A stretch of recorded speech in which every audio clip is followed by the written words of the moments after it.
Bom, e qual é a sua proposta? O que diferencia a sua candidatura das outras candidaturas postas? Qual seria a linha de governo no caso de o senhor ser eleito? Olha, primeiro assim, se eu for fazer uma comparação com o Lula, é praticamente como água e óleo. Primeiro que o Lula nem apresentou uma proposta, ele não apresentou plano de governo quando ele virou presidente em 2022. Ele tinha uns chavões do tipo, picanha, as pessoas vão ficar felizes.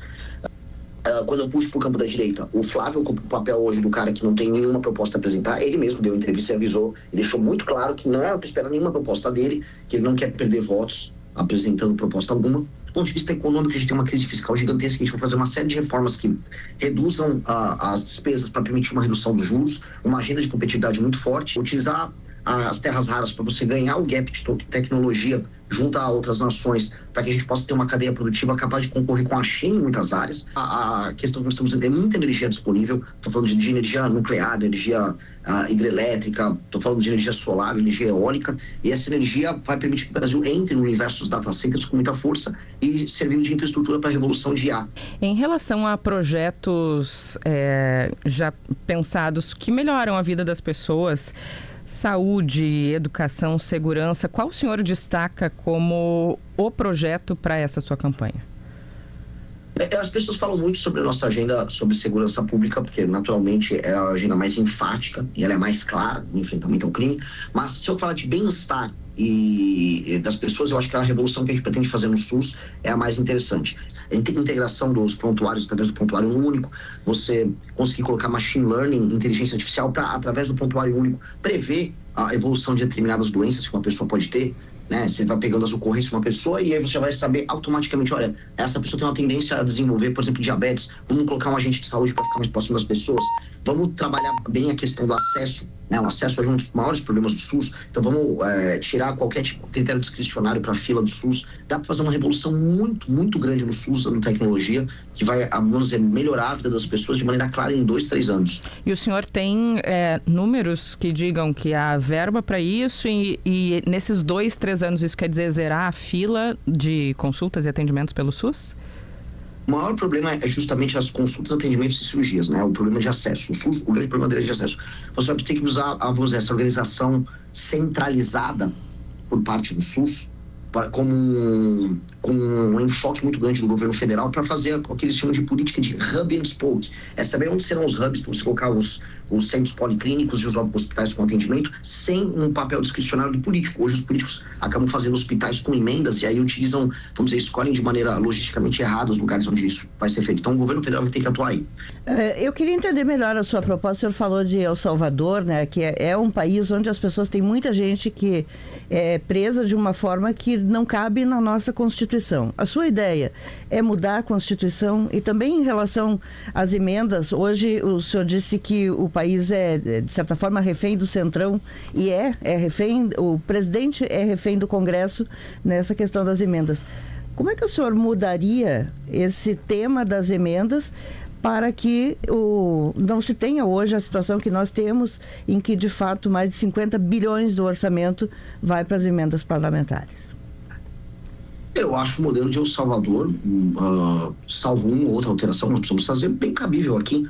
O enquadramento através do direito penal do inimigo de membros de facções criminosas como pessoas que terão uma atenção especial e um direito diferente, o outro enfrentamento ao crime organizado, construir novos presídios e levar membros das facções para esses presídios. A gente precisa agora alterar a lei de execuções penais e o Código de Processo Penal justamente para retirar recursos como as progressões de pena e elementos como saidinhas, para que a pessoa, quando pega uma pena de 20, 30, 40 anos, cumpra seus 20, 30, 40 anos. O tema aqui é das emendas. Eu entendo que este é um problema central, porque, infelizmente, com o empoderamento do Centrão, esse se tornou um regime de acumulação por parte dos políticos desses partidos. E esse regime, ele enfraqueceu demais o poder executivo. O que nós vamos precisar fazer? Antes de tudo, eu não tenho problema nenhum em dando um estímulo agora, em curto prazo, para que os políticos, através da nossa reforma fiscal, trabalhem para diminuir os gastos obrigatórios, abrindo espaço para discricionário. Eu autorizar o aumento das emendas, não apenas por um critério meramente de arrecadação orçamentária, mas um share do orçamento discricionário mediante cortes em gastos obrigatórios. Bom, eu queria lhe perguntar sobre alguns temas importantes, né, e até polêmicos na área de economia. O senhor já falou sobre o juro. Qual a sua política para permitir que o Banco Central reduza a taxa de juros e se concorda com a política monetária que o Banco Central está implementando agora? Para mim, todo tipo de ajuste fiscal, isso a literatura ela vai toda nessa linha e as experiências internacionais mostram isso, tem que ser baseado na despesa. Ajuste fiscal baseado na área da despesa é ajuste fiscal que tem efeito mais duradouro. Portanto, o que o Brasil precisa é um ajuste fiscal de efeito duradouro, para a gente não ficar eternamente discutindo isso. E um ajuste fiscal feito na área da despesa, ele acaba tendo dois efeitos positivos. Um é atrair investimento e aumentar o PIB, e o outro é diminuir a despesa, permitindo uma redução de juros por parte do Banco Central, e com base nisso a gente altera a famosa relação dívida-PIB, e a curva de juros cai nesse sentido. Né? Diminuir quais despesas? Podemos fazer a lista toda aqui. A gente pode começar das renúncias fiscais, que são gigantescas e colossais no Brasil, especialmente no teto. Vamos começar do topo. Vamos falar, por exemplo, do teto, né, do alto funcionalismo. A gente está falando de 5 a 15 bilhões de reais que variam no orçamento anual. Vamos falar, por exemplo, de uma nova reforma da Previdência que infelizmente terá que ser feita. Muita gente não queria falar desse assunto, mas a gente já tinha avisado na primeira que colocaram tantas exceções que hoje vai ser necessário fazer outra reforma previdenciária. São todas medidas que são protocoladas numa PEC, que já foi colocada pelo nosso deputado federal Kim Kataguiri, e são medidas que vão ter um efeito gigantesco. Estou falando de 3,3 trilhões. Isso não é uma estimativa minha, isso aqui é a equipe técnica da Câmara que participou da elaboração desse projeto. Faria a taxa das blusinhas? Não, acho que não tem nenhum sentido isso aí. Acho que, imagina, a gente está falando de um país em que as pessoas perderam a capacidade de consumo. Aí os poucos bens que as pessoas podem comprar, como um pequeno eletrônico, uma blusa, uma roupa, uma coisa que mantém a autoestima de uma moça ou um cara que está trabalhando, sei lá, como entregador, precisa de um celular, esse pequeno insumo de trabalho, vou colocar nesses termos, ser proibitivo é bizarro. Vamos dizer, uma falta de noção gigantesca. E a discussão do fim da 6x1 e da redução da jornada semanal, qual é o seu posicionamento?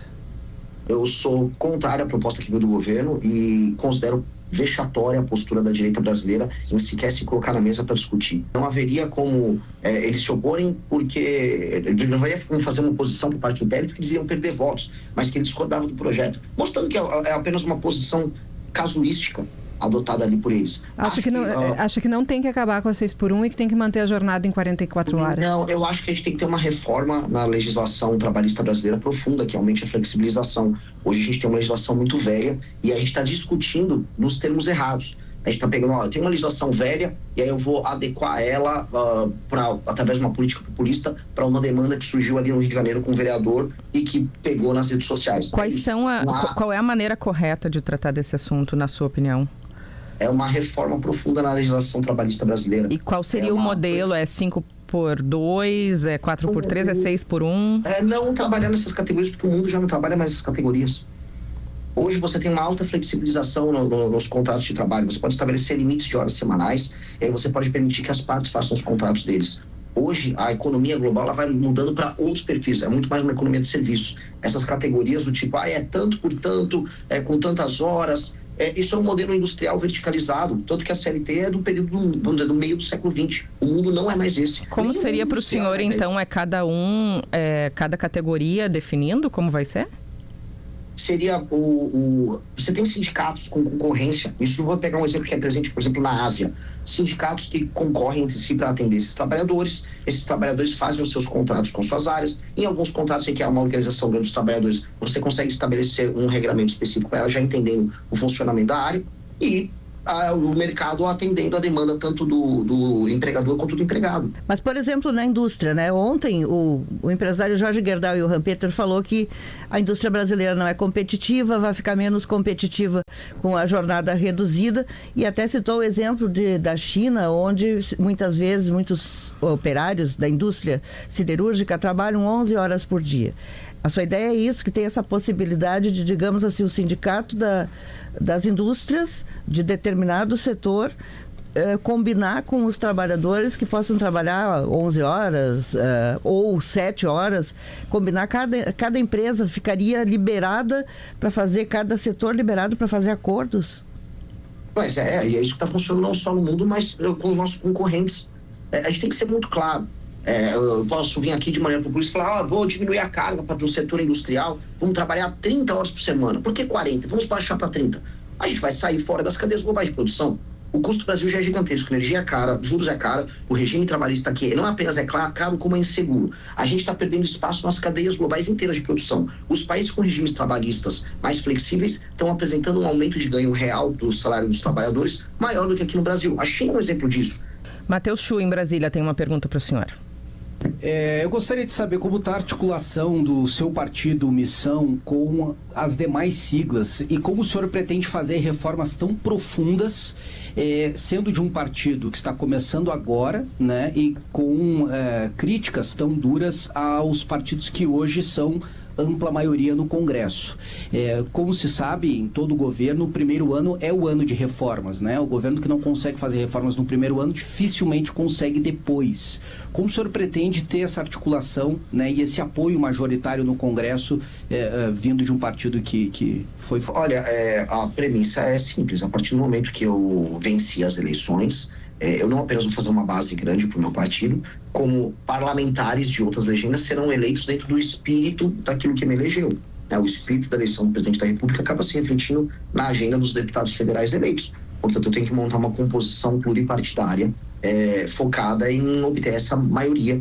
E, logo no início do mandato, eu tenho que trazer toda a agenda. Eu tenho que colocar a agenda disponível. Vamos ser, nesse sentido, eu teria uma maioria instável, mas eu ia focar projeto a projeto. Eu não quero ter aquela maioria segura, sabe? Quando você estabelece, como houve em alguns outros governos, governo Lula, governo Dilma, aquela ideia de você tem que ter uma maioria montada, organizada e que você fica segurando isso enquanto não apresenta uma agenda. A gente tem que ter uma agenda muito clara. Renan, eu queria entender de que forma o senhor pretende conquistar os votos que hoje, pelas pesquisas, estão com Flávio Bolsonaro. Entende que essas denúncias contra ele, de ligação com o Vorcaro, podem ser o caminho para que o senhor conquiste esses votos? Olha, a minha força está justamente em conseguir tirar voto dos dois. Naturalmente, eu vou tirar mais votos do Flávio. Isso é natural. Eu também vou tirar voto dos indecisos, mas eu consigo aqui no Nordeste, eu estou hoje na Bahia, retirar voto do lulismo. Até tem uma matéria muito boa do Metrópolis que mostra que no eleitor mais jovem eu consigo, vamos dizer, entrar nesse espaço desses eleitores. E, de fato, é bem possível, há uma fadiga de matéria no lulismo. E a questão é que as pessoas estão falando um pouco sobre isso, porque o Flávio está tão... As notícias sobre o Flávio são tão cômicas, para colocar assim, que até se esquecem da crise, vamos dizer, a crise de modelo do petismo.